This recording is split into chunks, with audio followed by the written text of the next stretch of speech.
All right, so we just talked about gesture drawing with pencil, but now we're going to do gesture drawing with charcoal, and realize that charcoal is going to be very messy. So when we work with charcoal, generally I have students work on a folded piece of paper, and then later on we can fold the paper back and cover up our charcoal drawing so it doesn't get on everything else, because it will get on everything else.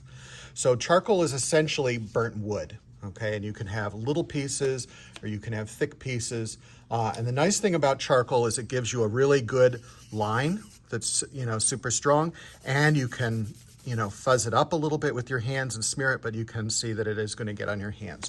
You can also use the side of it to get some nice shading, and you can also blend that. And a lot of people like getting their hands dirty doing this, but a lot of people don't, okay? So just be aware that it is kind of a messy material. But charcoal's been around for a long time. The drawings in caves are done essentially with charcoal, burnt sticks.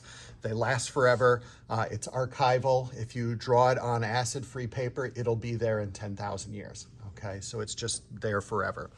So we're going to take a look, and just like we did with our gesture drawings before, you're going to be very loose and creating the general shapes. We're not looking for anything specific in your still life. We're just looking at the general shape. So if I do my seashell, very loosely I kind of hold this and I draw my shape that I see.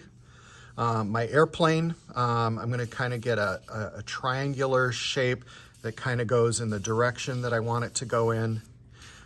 We've got the bottle. I've got that kind of in here. And these are going to be much darker, so I'm barely holding on to my charcoal so that it just is making the lightest lines that I can. And then we got the cup up here, and that kind of texture down the sides of the cup, a little bubblish going on. And then we've got the handle. And same as before, we can start to get a little bit more specific by pressing a little harder and kind of realizing, bringing out what it is that we are actually seeing, in the picture. And then getting a little bit more specific with our lines, and you can go slightly darker.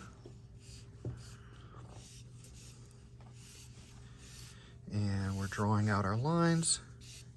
And we can still shade with this, but instead of having to do cross hatching, you can actually do a little bit of a scribble and then smear it, and you can see how that makes a decent shade. We can still do hatching, and then you can blend it with your hand, or you can use a blending stick, a tortillon, and this can also blend it if you're, averse to getting your hands too dirty. And then even the dirty blending stick can be used to make lighter shadows, so it's really versatile that way. So again, we just become a little bit more specific as we get our general shapes down there, and then we can kind of tease out the details in our drawings, same way we did with our gesture drawings, except this time we're doing it with charcoal. And just be careful, it does get everywhere. You scratch your face, it's going to be on your face. And just go right to the sink, wash it off. It will take some soap to get it off of there. It does get into your clothing, so you want to be cautious of that. If you want to wear an apron, that's also not a bad idea.